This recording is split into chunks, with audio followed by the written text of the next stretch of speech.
Bismillahirrahmanirrahim. Assalamualaikum warahmatullahi wabarakatuh. Alhamdulillahilladzi lam yattakhidh waladan wa lam yakul lahu syarikun fil mulki wa lam yakun lahu waliyyun minadh dhulli wa kabbirhu takbira. Asyhadu an la ilaha illallah wahdahu la syarika lah wa asyhadu anna Muhammadan abduhu wa rasuluhu alladzi la nabiyya ba'dah. Allahumma akhrijna min dhulumatil wahmi wa akrimna binuril fahmi waftah alaina bima'rifatik wa sahhil lana abwaaba fadlik birahmatika ya arhamar rahimin. Rabbana zidna ilman warzuqna fahman waj'alna min ahlil Qur'an waj'alil Qur'an safian lana yaumal qiyamah. Rabbana kama yanbaghi li jalali wajhikal karim wa 'azimi sultanik fataqabbal du'aana walhamdulillahi rabbil alamin. Hadratul Mukarramun, Bapak Ibu yang dirahmati Allah. Pertama kita panjatkan puji syukur hadirat Allah Subhanahu wa taala. Alhamdulillah pagi hari ini dengan izin dan ridha Allah Subhanahu wa taala kita masih diberikan kesempatan menikmati suasana berjamaah subuh di pagi hari ini, dan dilanjutkan dengan menikmati hidangan ta'lim yang insyaallah pagi hari ini kita membahas ayat-ayat sains yang dengan tema pagi hari ini adalah memahami fisiognomi dalam perspektif Quran. Tentu ada yang bertanya, fisiognomi itu apa?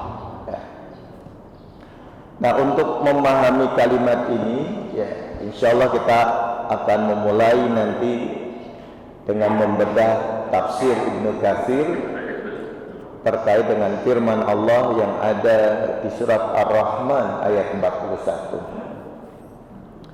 Kita bersyukur alhamdulillah, mudah-mudahan nikmat pagi hari ini menghantarkan kita semua tidak hanya sehat secara fisik, ya, tapi yang penting sehat secara batin dan rohani kita menjadi kembali muda karena tersibukkan dengan ayat-ayat Allah Subhanahu wa taala.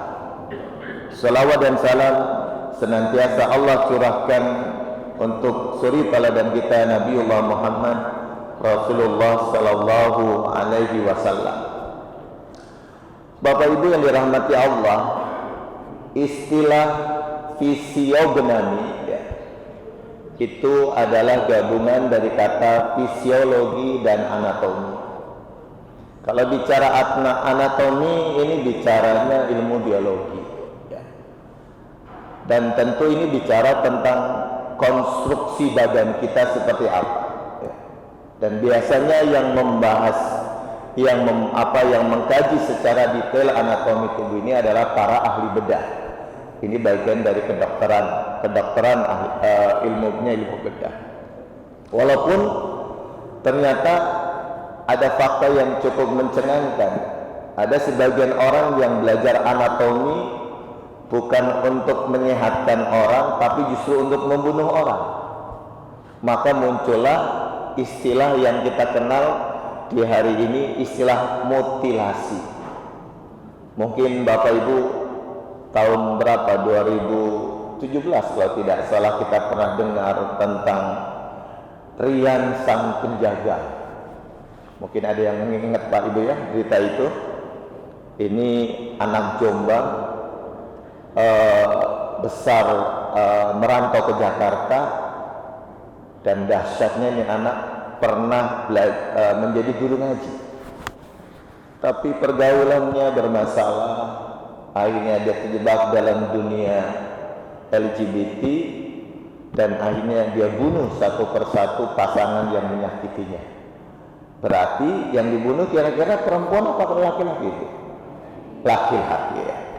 Makanya ini dalam dunia ini dahsyat sekali kejahatannya. Nah, jadi bentuk kejahatannya dengan cara mutilasi. Jadi memang tidak seserem Sumanto, walaupun Sumanto itu ya kanibal, makan daging orang, Pak ya, Bu ya. Sebelum saya masuk sini, ternyata memang sebelum Islam datang, kalau saya membaca buku Atlas Wali Songo yang ditulis oleh Profesor Agus Sunyoto, Wakil Ketua Lembaga Les Bumi Nahdlatul Ulama, organisasi Nahdlatul Ulama, beliau mencatat bahwa tahun 1500-an ketika wali-wali Sanga atau wali Sana, bukan Sanga ya, Sanga Songo itu 9, tapi ini ucapan Sana, karena Sana itu mulia, tapi karena susah dilidahkan orang Jawa menjadi Sanga, wali Sanga, wali Sana. Jadi salah satu dakwah yang dikembangkan oleh Sunan Ampel dan Sunan Bonang putranya di daerah Jawa Timur, daerah Tuban sana, itu dulu mereka berhadapan dengan tradisi masyarakat Jawa yang beragamanya adalah percampuran Siwa, Bairawa, Tantrayana, jadi campuran Hindu, Buddha dengan agama aslinya yaitu Pakitaya.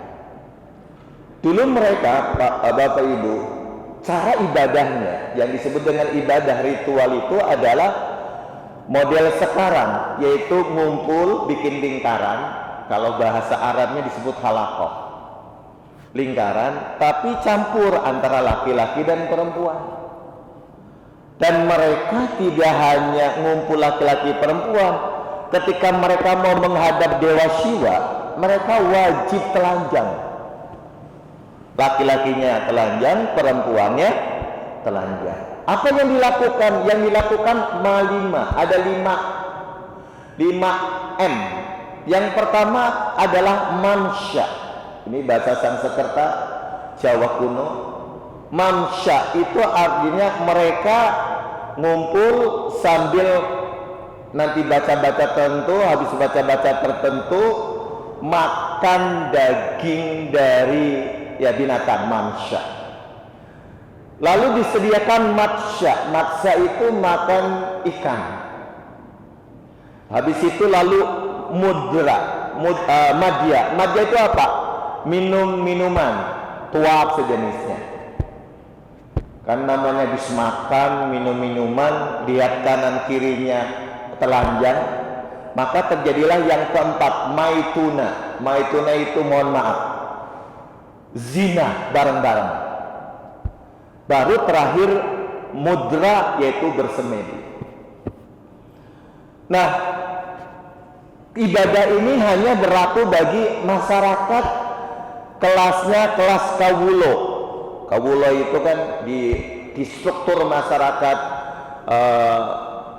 Majapahit, masyarakat bagi dua. Ada yang masyarakat tinggal di sekitar kerajaan namanya Gusti, tinggalnya di tempat-tempat ketatanegaraan, begitu, istana, keputrenan dan sebagainya. Ada yang di luar, itu namanya kawulo. Nah, struktur masyarakat kawulo ini kalau ibadahnya begitu, Pak. Tapi kalau masyarakat kelas Gustinya, maka daging kambingnya atau daging sapinya itu diganti oleh manusia. Maka yang dilakukan oleh Sumanto, Pak, makan daging manusia itu nggak sedahsyat dulu, karena dulu manusianya masih hidup, dibunuh, darahnya diminum menggantikan madya, habis itu sambil tari-tarian, ya akhirnya naudzubillah min dzalik, zina massal. Makanya dulu wali-wali sana, termasuk Sunan Bonang, bikin istilah jauhi dari molimo. Tapi molimonya jadi apa, Bu? Minum, ada madat, maling, begitu ya. madon, ya madon itu berarti zina ya. Nah ini berubah. Nah jadi hadirin yang dirahmati Allah, jadi itu makan daging manusia itu dulu ternyata pendahulu kita itu seperti itu. Yang kemudian ini ditradisikan menjadi kendurian. Jadi kenduri itu adalah kumpulan. Makanya sampai sekarang, mohon maaf, sampai sekarang tradisi ini masih ada. Kalau bapak ibu selamatan, diundang selamatan, nggak ada makanannya, pasti dicela, betul nggak? Diundang selamatan, nggak ada makanannya, pelit. Itu tradisi sebenarnya. Dan tradisi itu sebenarnya masuk dibawa oleh wali sanga dari budayanya Islam yang ada, yang sekarang itu masuk wilayah Vietnam. Jadi bukan budaya asli Islam. Dan itu terpengaruhi budaya, mohon maaf, Syiah Zaidiyah. Maka dalam sejarahnya itu antara wali sanga itu pernah terjadi diskusi ramai antara Sunan Kudus dengan Sunan Kalijaga terkait metodologi dakwah. Ya, dan ini cukup menarik. Ya. Kenapa? Karena dakwah para wali belum selesai, sudah keburu datang Belanda. Akhirnya sampai sekarang cara beribadah kita masih model kapitayan. Ya. Jadi yang pure murni balik ke Allah dan Rasul ini dianggap aliran apa ente? Oh ente ini pasti teroris nih, Wahabi dan lain-lain. Nah itu yang dimunculkan dan memang ya model begitu dari zaman Belanda sudah ada. Nah, saya kembali ke pokok masalah ya. Jadi anatomi itu ilmu yang dikaitkan dengan konstruksi badan kita. Jadi kalau orang jahat anatomi buat belajar mutilasi ya. Dan itu kalau saya membaca, melihat begitu ya, kejahatan seperti itu sekarang sudah mulai tumbuh, sudah mulai muncul ya.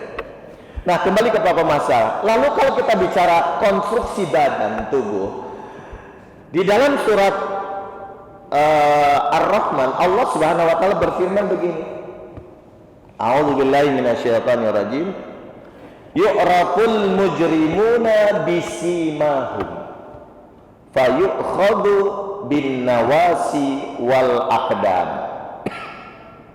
Ya. Yu'raful mujrimuna, ini fi'il mudhari majhul. Akan dikenal orang-orang yang berdosa. Mujrim, orang berdosa ya.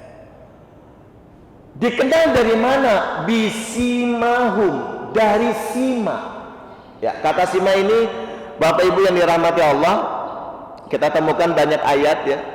Saya menemukan setidaknya ada 6 ayat. Yang pertama di Al-Baqarah ayat 273 ada kalimat ta'rifuhum bisimahum la yas'aluna an-nasa ilhafa. Ini terkait dengan orang-orang fuqara. Pengertian fuqara, siapa fuqara? Adalah alladzina ukhsiru, mereka yang karena profesinya menjadi terbelenggu fisabilillah di jalan Allah, nggak bisa mencari nafkah secara leluasa. Dia lebih terikat kepada kegiatan keagamaan, itu lil fuqara.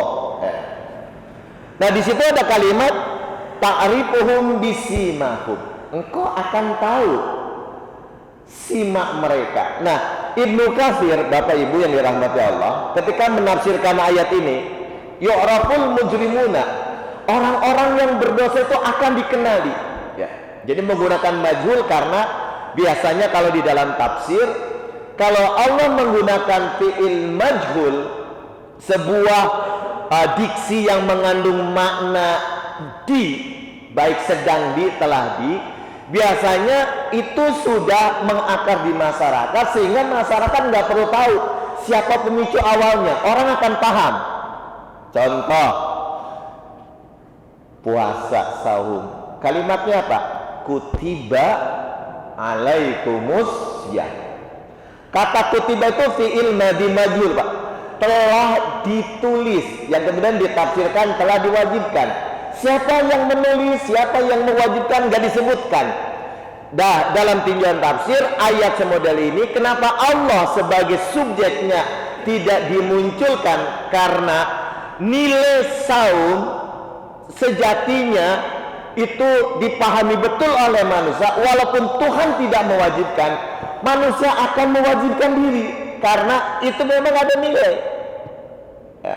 Jadi ketika yu'raful mujrimuna, sebenarnya tanpa Anda dikasih tahu oleh orang pun sebenarnya akan muncul satu keadaan psikologi kita, ini kayaknya orang kayaknya kurang nyaman nih, ini orang kayaknya nggak bener nih. Nah, itu akan dimunculkan oleh Allah. Maka menggunakan bahasanya mudhari', yu'raful mujrimuna bisimahum, dari simak mereka, yang kalau kita lihat terjemahan diartikan tanda-tanda secara fisik. Fayukhadhu, kemudian mereka diambil oleh malaikat bin nawasi, dengan dipegang ubun-ubunnya, wal aqdam, dan kakinya. Jadi kakinya, mohon maaf, nanti ditakuk sama malaikat dengan kepala, sehingga klek antara nawasi dan al aqdam itu yukhadhu, diambil, ditarik. Nah, Bapak Ibu yang dirahmati Allah Subhanahu wa taala, Ibnu Katsir ketika menafsirkan bisimahum, beliau mengatakan bi alamatin tudharu alaihim. Yang namanya sima adalah tanda-tanda secara fisik, tudharu alaihim, yang nyata secara zahir ada pada mereka. Wa qala al-Hasan wa Qatadah ya'rifunahum atau yu'rafunahum bi iswidadil wujuh wa zurqatil uyun. Ya, ayat ini ditafsirkan oleh Qatadah, nanti orang-orang yang pendosa itu, yang kemudian oleh malaikat ditarik, dibawa ke neraka, itu akan bisa dikenali bi iswidadil wujuh, menghitamnya muka-muka mereka, wa zurqatul uyun, matanya itu menghijau, jadi kayak kena racun begitu. Nah, Bapak Ibu yang dirahmati Allah Subhanahu wa taala, kalimat sima inilah yang kalau kita lihat di dalam terjemahan bahasa Arab diartikan adalah roman wajah, penampilan, ekspresi, sikap yang muncul, ekspresi dari sikap yang kemudian ini diartikan dengan sima. Nah, jadi sima itu Pak, kalau kita ketemu orang mukanya lagi ceria, kan kita bisa nangkep Pak Bu ya. Ini kayaknya orang lagi seneng nih. Lihat, ini kayaknya lagi banyak masalah. Kenapa? Kita baca roman mukanya. Ya. Begitu ya.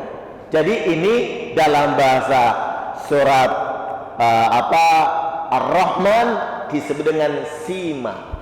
Yang kemudian di dalam surat Muhammad ayat 30, kata sima ini menjadi lil mutawassimin, mutasawwimin. Jadi kata sawam itu adalah orang yang secara letterlek bisa memahami dan mempelajari apa yang terlihat.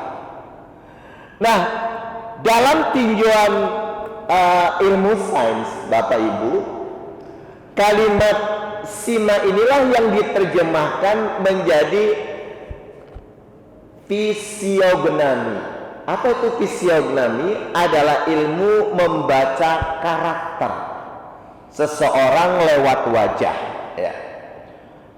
Dan pembelajaran ini ya, dulu biasanya jadi kalau kita yang pernah belajar ilmu hukum, alhamdulillah jadi terang Pak Bu ya. Jadi kelihatan cakepnya, alhamdulillah ya. Nah, di dalam ilmu kriminologi Pak Ibu, ini masuk ke dalam kajian kedokteran forensik, yaitu ilmu kedokteran yang diarahkan untuk mengidentifikasi korban kejahatan. Nah, muncul salah satu pakar dari Italia, seorang dokter ahli kedokteran kehakiman yang bernama Cesare Lombroso. Nah, Lombroso ini adalah orang yang pernah mengeluarkan sebuah teori bahwa kalau penjahat itu bisa dideteksi dari tampilan mukanya. Cuman memang beliau ini cukup rasis. Kenapa dibilang rasis? Karena beliau mengatakan kalau orang-orang yang penjahat itu biasanya bibirnya tebal, mukanya itu asimetris, mukanya itu ada yang nggak stabil begitu. Walaupun secara kedokteran asimetris itu banyak hal. Kalau orang, mohon maaf Pak Ibu ya, kalau orang stroke itu pas kena stroke pasti asimetris, mukanya itu pasti agak miring dikit gitu kan. Entah senyumnya dan lain sebagainya itu asimetris. Jadi beliau punya teori yang saya ingat itu setidak-tidaknya ada 13 ciri fisik seseorang yang dianggap bisa dikategorikan sebagai penjahat ya. Bibirnya tebal, asimetris, rambutnya agak ikal. Jadi dia mengidentikannya, karena beliau orang Eropa, itu dengan orang negro. Nah itu makanya di awal-awal di abad 18-19 kan kita lihat di dalam sejarah kehidupan ya, banyak kan mereka dijadikan budak. Makanya terjadilah perlawanan golongan-golongan ya yang latar belakangnya Afrika itu di Amerika membuat perlawanan begitu. Ya, jadi semacam gerakan apartheid lah kalau di Afrika sendiri begitu. Jadi kalau dibedakan begitu. Nah, beliau menggunakan pendekatan itu. Nah, Islam ternyata lebih lengkap. Ya. Kenapa? Karena kalau kita lihat faktanya, memang tampilan muka ini tidak bisa dijadikan satu-satunya referensi untuk mengatakan itu orang baik dan buruk. Kenapa? Karena ya kembali kalau Bapak Ibu membaca tentang anatomi atau fisiologinya mukanya tadi Rian sang penjagal, itu kan anaknya, mohon maaf Pak Bu ya, kan kalau dilihat tampilannya ganteng kalau menurut anak sekarang ya, klinis. Kalau dulu yang zaman bapak-bapak masih muda itu mungkin dulu pernah di Indonesia pernah rame catatan si boy ya. Nah, mukanya yang jadi catatan si boy itu kan kalau kata anak gadis pada waktu itu tuh ganteng banget Pak ya. Jadi kalau orang model kayak saya tuh nggak masuk kriteria itu ya. Apalagi ada janggotan, bahkan dinyebutin kalau orang janggotan sedikit itu penjahat. Itu Lombroso ya. Makanya janggotnya dipanjakin sekalian Pak ya. Kalau cuma diingat dipiara satu, kalau mau teorinya Lombroso ini berpotensi sebagai penjahat. Nah Bapak Ibu nikmati Allah, memang tidak bisa Islam membuat kaidah, tidak bisa hanya mengandalkan fisik sebagai ukuran. Kenapa? Karena Rasulullah sudah membuat patokan. Ya. Dalam hadis riwayat Imam Muslim ada kalimat innallaha la yanduru ila ajsamikum wa ila aswarikum. Allah tidak melihat kepada bentuk tubuh kalian. Kalau bentuk tubuh dijadikan ukuran kebaikan, maka ini rasis ya. Karena Allah menciptakan kita dengan tubuh yang berbeda-beda. Siapa sih yang menetapkan saya tampil begini, kulit begini? Kan ketika kita dulu mau diciptakan oleh Allah, Allah nggak pernah mengajukan kita, kalian bikin proposal, kamu pengen kayak siapa? Kan nggak ada proposalnya. Bapak pernah minta, ya Allah, kalau saya punya anak kayak begini. Nah, kalau bapak ibunya bisa, tapi anak kan nggak bisa Pak Bu mengajukan, ya Allah, kalau saya lahir ke dunia, lahirkan saya dari ibu yang paling cantik, ayah paling ganteng, paling kuat, kan nggak bisa.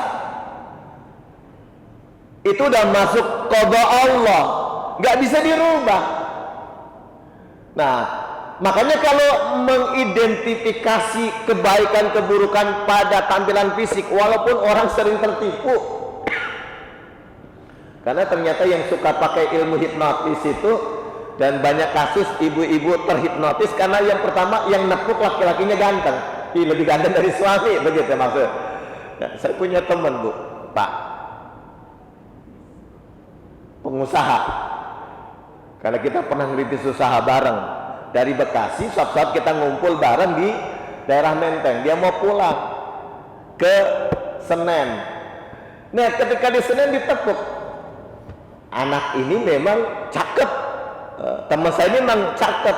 Kalau tinggi dan cakep. Memang dia punya darah Bandung dan darah Eropa. Cakep Bu, Pak. Karena pakalnya lebih tinggi, lebih besar. Ditepuk tuh. Habis itu dibawa semua di dompet, dikeluarin, kan? Cuma dikasih ongkos pulang kemana? Ke Pekayon. Dikasih ongkos sampai Pekayon. Begitu sampai Pekayon, astagfirullah. Hilang ingatan. Cuma diingat ada orang cakep. Ya. Dan ternyata qadarullah masa. Ya. Ibu mertua saya ternyata diselipih kena Bu.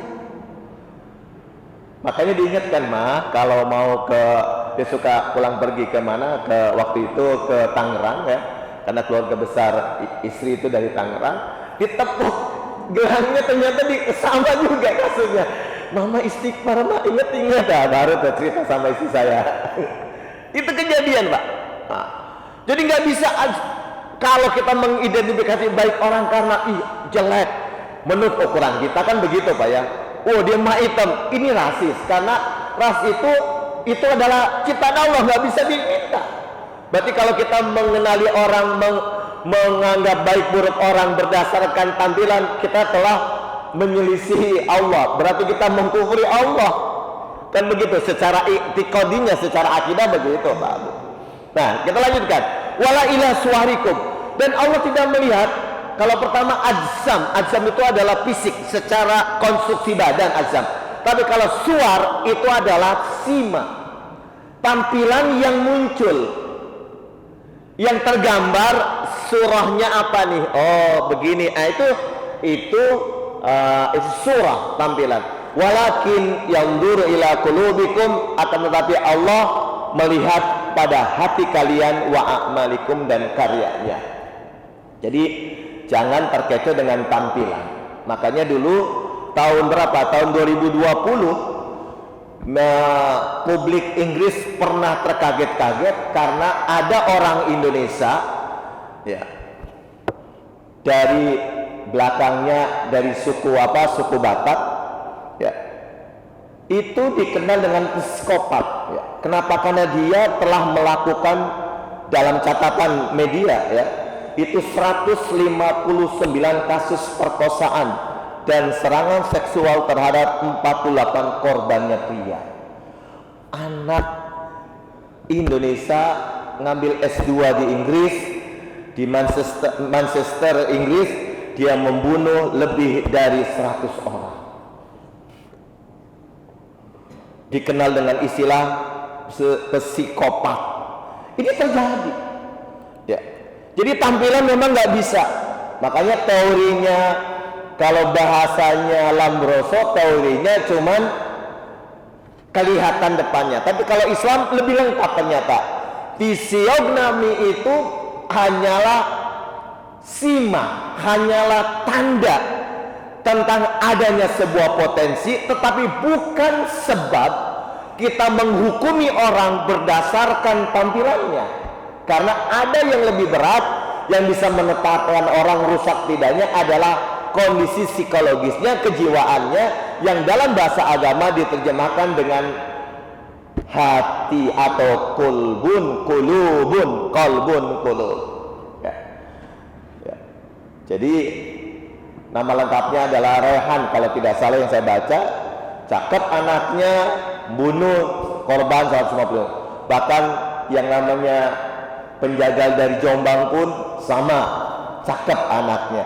Bahkan mungkin ibu-ibu masih ingat tentang kopi sianida ya, yang diminum oleh seorang nama belakangnya Salihin ya, nama depannya Mirna kalau tidak salah. Yang membunuh itu kan ternyata anaknya cakep ya, namanya Jessica ya. Ini juga ramai Pak Bu ya kasus ini. Jadi ternyata orang cakep bisa menyimpan sesuatu di belakangnya, sementara orang yang tampil tidak cakep belum tentu seburuk tampilannya, kan begitu. Makanya ada istilah mukanya rainbow tapi hatinya apa gitu. Bukan pakai S ya, nah itu bilang kembali rainbow diganti S, bahaya itu, karena ternyata nama Mbo belakangnya pernah terjadi kasus yang ramai di Indonesia. Nah, Bapak Ibu yang dirahmati Allah Subhanahu wa taala, jadi inilah kajian tentang sima. Jadi Islam ternyata kembali untuk mengingatkan kepada kita bahwa sima itu sejatinya bagian dari ayat Allah. Jadi contoh saya diciptakan oleh Allah, terlahir dengan fisik seperti ini adalah ayat Allah. Saya adalah ayat Allah bagi saya sendiri. Kenapa? Karena saya sebagai ayat Allah tidak bisa meminta kepada Allah, tidak bisa iri dan ini kepada adik saya yang ternyata katakanlah lebih cakep dari saya, atau dengan kakak saya yang lebih ganteng dari saya. Saya nggak bisa. Nah, pertanyaannya adalah ayat apa yang Allah hadirkan di dalam diri kita hari ini. Makanya kebanggaan terkait dengan ajsam dan suar adalah kebanggaan yang bisa menyesatkan seseorang, mendorong orang bukan saja melakukan kefasikan karena menyakiti orang muslim, sesama muslim adalah kefasikan. Sibabul muslim fusukun wa qitaluhu kufrun. Jadi kalau kita mencela jelek lo, itu fasik kata Rasulullah. Apalagi kalau karena saking keselnya sama lu jelek banget, lu jelek hidup lu, gue matiin sekalian, itu kufur. Sibabul muslim fusukun wa qitaluhu kufrun. Nah, jadi hal-hal yang seperti itu ternyata bisa menyesatkan orang dalam, sehingga posisinya tidak lagi sebagai orang yang salih, tetapi jadi orang yang fasik, bahkan bisa jatuh kepada kekufuran.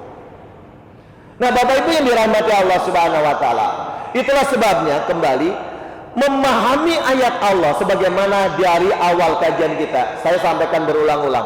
Pak Ibu, ayat Allah itu tidak hanya yang tertulis, tetapi isi yang tertulis, yang wujudnya adalah bisa jadi bapak, ibu, anak, bisa jadi bentuk muka yang berbeda, rambut yang berbeda, kulit badan yang berbeda. Itu semua adalah ayat-ayat Allah. Dan tentunya dari ayat-ayat Allah ini akan muncul tanda-tanda yang bisa mengantarkan orang itu bisa menjadi terampil dalam hidup. Kalau bahasa ayat 30 surat Muhammadnya, inna fi dzalika la ayatin, itu ada tanda bagi orang-orang yang memiliki kemampuan memahami fisik seseorang. Makanya kan di dalam dunia kecantikan, gara-gara kulit hitam maka muncul alat herbal, obat pemutih, ya kan Bu ya, Jadi karena menganggap bahwa cantik itu identik dengan pikirannya, cantik itu putih, padahal tidak semua putih itu cantik, kan begitu Pak teorinya. Tapi memang stigma ini secara sosiologis seringkali kita dengar, sehingga banyak anak-anak gadis kita merasa minder kalau kulitnya tidak putih, tidak cerah, maka dia akan cari aneka macam alat-alat kecantikan untuk menyulap, memface up mukanya jadi berubah ya. Kalau model di Korea yang tidak, masyarakatnya bukan dibangun dengan nilai keimanan, iman mereka itu pada hal-hal yang bersifat mitologi, mereka itu masih, kalau mitologinya orang Korea itu kan lebih asikan tinggal di neraka daripada di surga katanya. Itu mitologinya orang Korea Pak. Makanya menjadi jahat dan segala macam itu tidak jadi, yang penting hidup bisa bertahan. Itu mereka menganggap ya tadi kecantikan identik dengan keputihan. Ya, nah, tapi kalau itu masuk ke cara berpikir Islam, ini akan merusak. Nah, Bapak Ibu yang dirahmati Allah Subhanahu wa taala, ada sebuah catatan yang menarik di dalam Islam.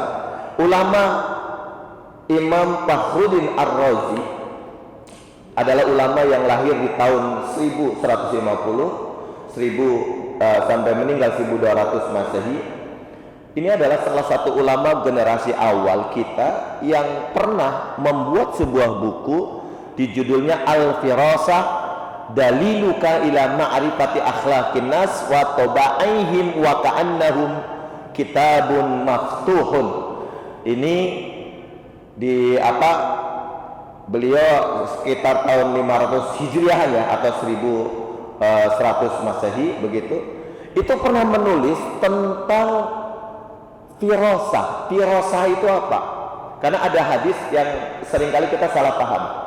Mungkin Bapak Ibu pernah dengar hadis riwayat Imam At-Tirmidzi, ittaqu firasatal mu'min fa innahu yanzuru binurillah.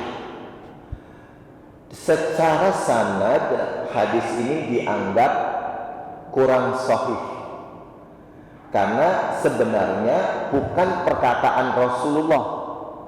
Jadi tidak nyampe ke Rasulullah, atau dalam bahasa ilmu hadisnya ini sanadnya adalah mauquf, terhenti di sahabat. Maka lebih tepat disebut asar.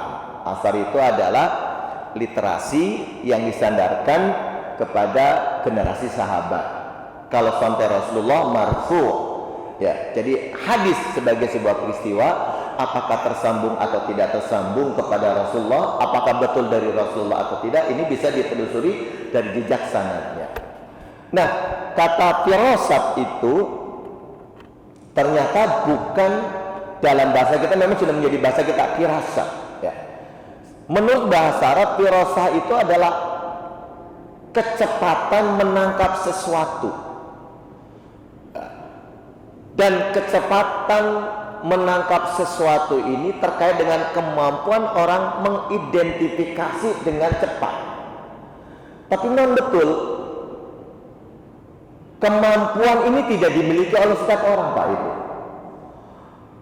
Kalau orang-orang yang terbiasa membersihkan hati, gak punya dendam, gak punya, selalu positive thinking, husnuzan kepada Allah tentunya, bahkan ketika Allah hadirkan sesuatu yang tidak menyenangkan pun, maka akan dimunculkan kemampuan secara fitrah itu mengenali. Kenapa? Karena di hadis yang lain, al-junudu al-arwahu junudun, roh kita itu seperti tentara, dia akan mendekat kepada roh yang memiliki karakter yang sama. Ada orang nggak kenal, kita baru ketemu, cuman kalau lihat kok kayaknya familiar. Siapa ya? Kenal di mana ya? Tapi kayaknya kenal. Padahal nggak kenal. Padahal itu pertemuan pertama. Ini bisa jadi rohnya memberikan sinyal kepada dirinya tentang sosok ini, sehingga begitu dikenal, oh, dia rasa dekat aja, walaupun di pertemuan baru pertemuan pertama. Jadi perasaan kita udah pernah kenal ya, iya. Saya baru kenal dengan ente, tapi perasaan udah kenal lama nih. Nah, saya pernah temu orang Hindu begitu, dia bilang, Pak Ustadz, kita kan baru kenal, perasaan kita udah lama, kayak jangan-jangan dulu arwah kita sebelum lahir sudah jalan-jalan bareng. Itu orang Hindu kan, orang Hindu kan punya keyakinan begitu, Pak. Nanti sebelum sampai ke surga, sebelum sampai ke nirwana, dia akan mengalami perubahan alam, entah jadi kucing, jadi apa. Nah, jadi keyakinan seperti itu di Korea juga begitu muncul. Jangan-jangan begitu. Iya kali Pak ya, kita dulu Pak. Tapi dalam fisik, dalam hati saya menangkap orang ini baik, ya. Karena niat saya ingin baik, ketemu orang yang baik, itu yang saya kedepankan. Ini orang insya Allah baik. Dan ternyata setelah saya kenal, betul. Kenapa? Karena justru saya punya teman yang muslim, kalau ada masalah datangnya ke dia. Kalau kata teman saya, tahu nggak ente kenapa dia dekat sama dia yang orangnya agama Hindu? Karena dia itu saking baiknya, ente bilang apa saja susah dikasih duit sama dia. Oh pantas. Nyambung gitu. Nah, mudah-mudahan feelingnya nyambung gitu kan. Artinya bukan berarti bahwa kita mau memanfaatkan dia, tidak tentunya, tapi dalam kapasitas, oh memang orang itu baik. Itu yang saya tangkap gitu. Jadi memang ini dalam bahasa agama memang kemudian muncul menjadi firasah, dan inilah yang dibukukan oleh Fakhruddin Ar-Razi, ya. Dan kajian ini Bapak Ibu yang dirahmati Allah, inilah yang kemudian di abad ke-18 dikenal dengan istilah fisiognomi. Jadi fisiognomi adalah kemampuan seseorang memahami isyarat-isyarat yang Allah tampilkan di dalam tampilan fisiknya seseorang. Dan ini tentu biasanya hanya bisa didapat, bisa dimiliki kalau orang ini memiliki kebersihan hati. Makanya orang-orang soleh dahulu, Bapak Ibu yang dirahmati Allah, itu begitu lihat kita langsung, nih anak baik, wah ini anak kurang baik. Itu bukan karena semata fisik, tapi karena ada ekspresi ruh yang muncul di dalam dirinya yang bisa ketangkap oleh batinnya. Dan ternyata kajian ini Bapak Ibu yang dirahmati Allah itu oleh pendahulu kita itu sudah dikaji dalam sebuah buku yang berjudul Al-Firasah Daliluka ila Ma'rifati Akhlaqin Nas. Walaupun hadis yang menjadi sandarannya adalah tidak marfu, tetapi diyakini itu bersandarkan kepada seorang sahabat Abu Sa'id Al-Khudri, perkataan Abu Sa'id. Dan Abu Sa'id Al-Khudri radhiyallahu an adalah satu sahabat yang dikenal oleh para sahabat lain sebagai pemegang rahasia. Makanya dulu sahabat Umar Ibn Khattab radhiyallahu anhu, kalau dia mau bertakziah kepada seseorang yang meninggal dunia, dia tanya dulu referensinya. Sahabat ini datang enggak? Nah, kenapa? Karena sahabat ini pernah mendapatkan dokumen, catatan, informasi dari Rasulullah tentang sesiapakah di kalangan sahabat Rasulullah yang terkena penyakit munafik. Jadi Umar Ibn Khattab radhiyallahu anhu hati-hati banget. Lo jangan-jangan lo kelihatan dong, tapi nyatanya itu saja nggak bisa. Cuman feelingnya itu nggak seperti yang dimiliki oleh Abu Sa'id Al-Khudri. Itulah sebabnya atas dasar itu kemudian riwayat At-Tirmidzi ittaqu firasatal mu'min fa innahu yanduru binurillah masih diterima secara keilmuan sebagai bagian dari landasan pijakan untuk mengembangkan ilmu-ilmu yang lain. Nah, ilmu yang lainnya kemudian dikenal oleh kita dengan istilah firasat. Nah, firasat ini yang di dalam ilmu kedokteran forensik disebut fisiognomi adalah warisan Islam yang justru orang Islam sekarang malah larinya ke dukun, larinya ke apa tuh kalau ke orang, mohon maaf, kalau dukun dari Cina itu apa namanya? Bukan Feng Shui, larinya ke situ. Jadi itulah Muslim ini harus balik lagi ke ilmu dasar, kembali ke Allah, kembali ke Rasulullah. Jangan terjebak ke ilmu-ilmu yang lainnya, karena Islam itu sempurna. Tinggal masalahnya ente mau disempurnakan oleh Allah dengan oleh Rasulnya, atau justru pengen disempurnakan oleh ilmu-ilmu sejenis Feng Shui, apalagi itu ini ilmu titen, macam-macam. Naudzubillah tsumma naudzubillah min dzalik. Nah, Bapak Ibu yang dirahmati Allah Subhanahu wa taala, ini kaji kita pagi hari ini ya, alhamdulillah dan bersatu jam. Silahkan jika memang masih ada yang perlu didiskusikan, disampaikan sebagai pertanyaan atau komentar atau tanggapan, kami persilahkan.